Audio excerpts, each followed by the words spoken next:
heart of the English countryside, nestled among verdant hills and sprawling gardens, stood Hawthorne Manor, a testament to the grandeur of the British gentry. Its elegant facade glimmered in the sunlight, hiding the secrets that brewed within. Lady Clara Hawthorne, the eldest daughter of Lady Eveline Hawthorne, stood by her window, gazing out at the manicured gardens that stretched endlessly before her. Clara was known for her beauty and kind spirit, yet her heart felt heavy with the weight of expectation imposed on her by her family. Unlike many of her peers, who revelled in preparing for extravagant balls and lavish suitors, Clara yearned for a love founded on genuine connection. "Clara, dear," called her mother from downstairs, her tone shrill with urgency. "You must help your sister choose a gown for Lord Arthur's visit." Clara sighed, knowing her mother's intentions were noble, but all she could think of was her childhood friend and secret love, Thomas Blake, who had promised to return to Hawthorne after years away. Yet her loyalties to her family, especially her sister Beatrice, pulled her in different directions. Lady Beatrice Hawthorne, the ambitious younger sister, entered the room with a dramatic flourish. Unlike Clara, Beatrice thrived in the realm of society. She wore vibrant colours and embroidered silks, embodying a spirit eager to catch the attention of suitors. Though she admired Clara, a flicker of jealousy often darkened her gaze.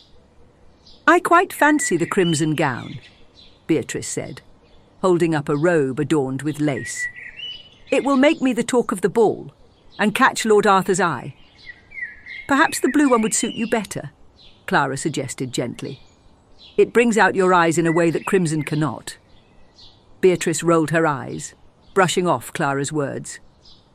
"Oh, Clara, always so demure. You should be more daring. Besides, we both know Lord Arthur's attention will be on whoever dazzles him most. I won't be overshadowed again." While Clara smiled knowingly, her heart sank. The rivalry stood between them like a chasm, yet she was determined to stay true to herself. The day had finally arrived for Lord Arthur Pembroke to visit Hawthorne Manor. Clara's heart raced with a blend of excitement and trepidation. She prepared herself, choosing a soft pastel gown that reflected her true nature, subtle yet shimmering. When Arthur arrived, he was greeted with enthusiastic applause from the family, and both sisters stood before him, eager to make their impressions. Lord Arthur was every bit the charming gentleman, with a striking presence and kindness that made him beloved by all. "Ah, Lady Clara," he exclaimed, his blue eyes sparkling with admiration. "Have you grown even more radiant since last I saw you?" Beatrice's heart sank as Clara blushed, their bond strained already. Stepping forward, she attempted to capture the evening. "Lord Arthur," she purred, "I hope you find our home to your liking. Shall we take a stroll in the gardens later?" As they walked through the manicured hedges, Clara found herself wandering deeper into her thoughts about Thomas. Her heart ached for his presence, especially as she witnessed the easy banter between Arthur and Beatrice. Yet, deep down, she recognised that her feelings for Thomas ran far deeper than surrounding pleasantries. The night of the grand ball was upon them, an event that promised to be the highlight of the season. Elaborate decorations adorned the Hawthorne ballroom, with candles flickering from crystal chandeliers, creating a fairy tale atmosphere. As the music played, guests danced elegantly, their laughter and chatter blending in joyous celebration. Clara felt a flurry of nerves wash over her, standing beside her sister as they waited for Lord Arthur to arrive once more. When Arthur entered, the room fell silent. He radiated charm and confidence. Clara's heart raced as the two exchanged warm pleasantries.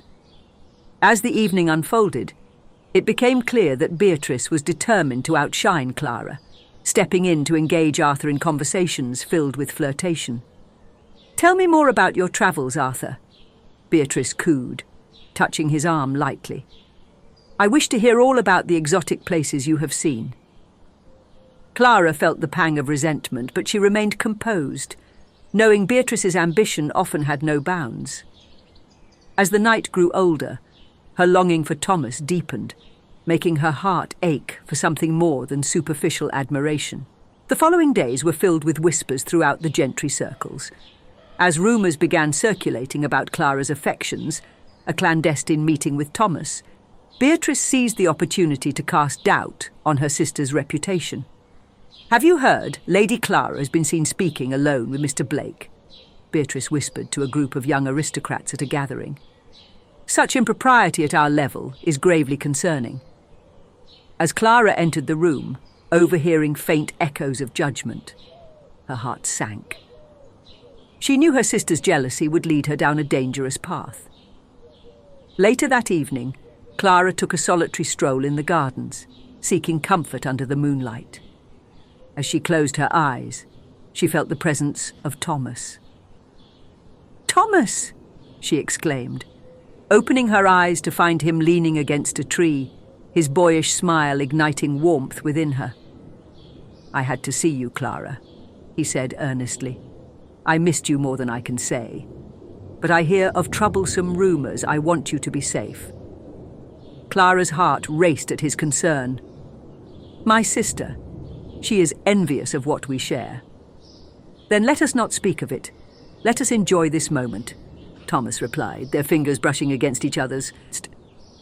Days turned into weeks, and Clara and Thomas continued to meet secretly in the gardens, their connection deepening with each stolen moment.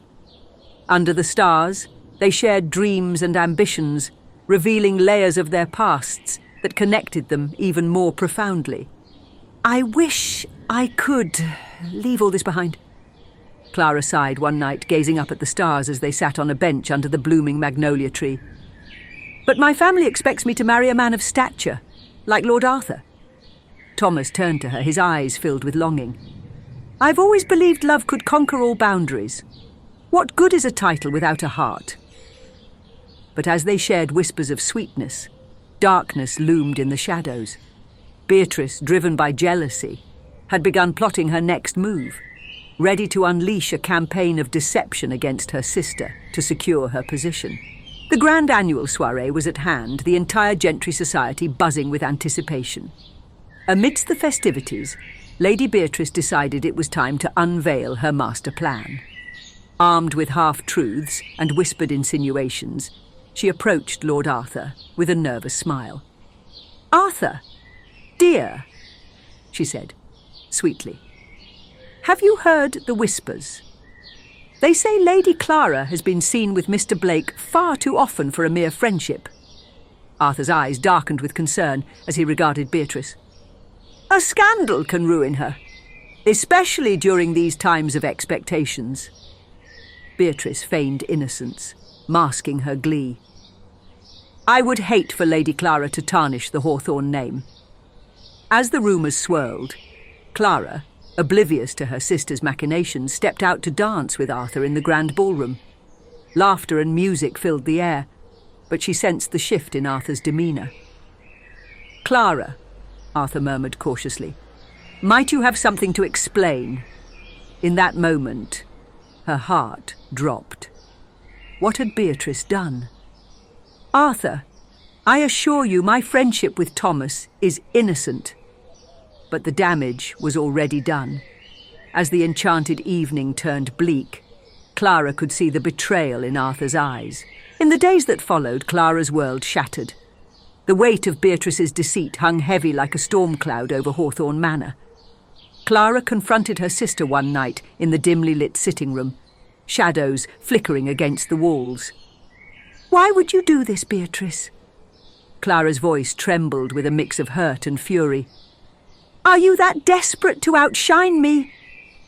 Beatrice met her gaze defiantly, her voice dripping with ambition. "You have always been the favourite, a paragon of virtue. While you wallow in your innocence, I'm destined for greatness." "What greatness comes from deceit? We are sisters," Clara retorted, her heart breaking at the chasm between them. "Perhaps I will be a sister to a title," Beatrice snarled, her ambition blinding her to the love they once shared. "You're too naive to realise what's at stake." With tears streaming, Clara stormed out into the moonlit night, feeling utterly lost. Clara found solace in Thomas's arms, and together they conspired to expose Beatrice. "We must reveal her lies before Arthur falls completely for her schemes," Clara declared one evening in the garden. Thomas nodded, his gaze fierce with determination. "Then we'll gather evidence of her manipulation and prove your innocence." The following days were filled with tension and whispered conversations. Clara had gained the courage to confront her sister, feeling empowered by love and support. Beatrice, caught in her web of lies, sensed things slipping from her grasp and became more ruthless.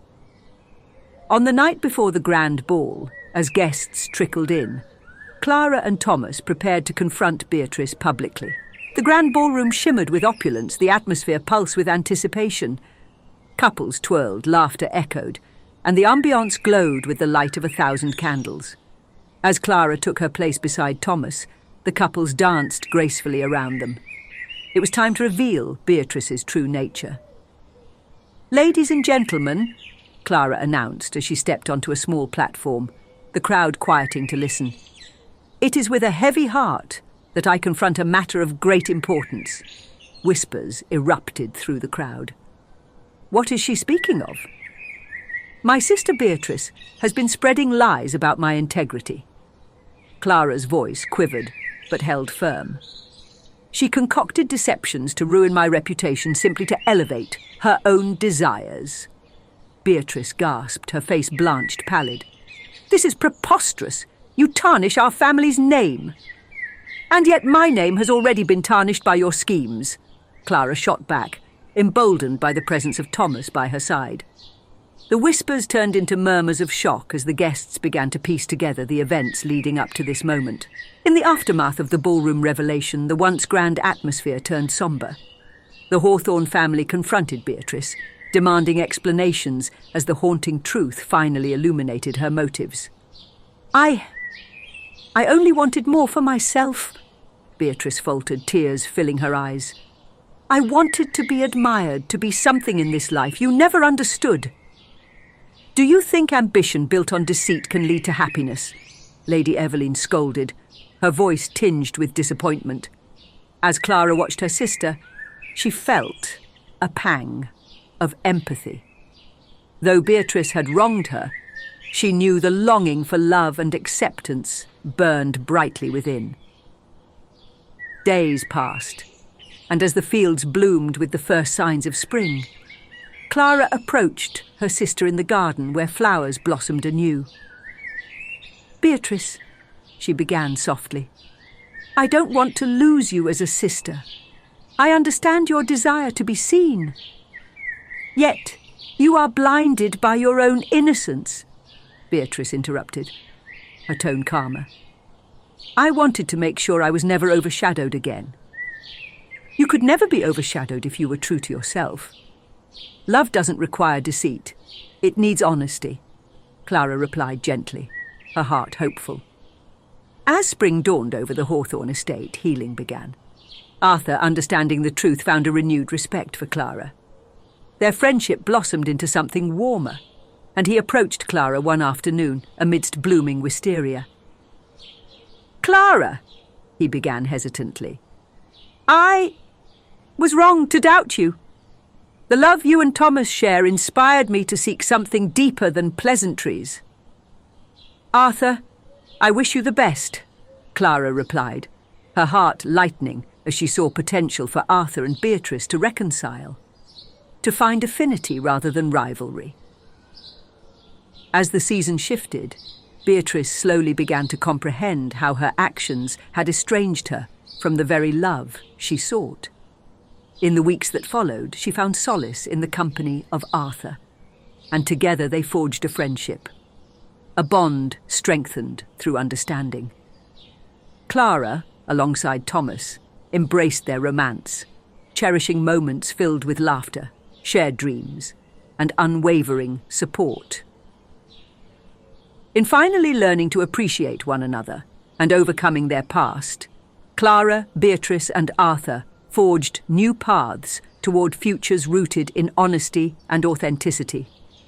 The dawn of their lives awaited the bonds of sisterhood and love, rebuilding amidst the lush gardens of Hawthorne Manor, where new beginnings bloomed eternally.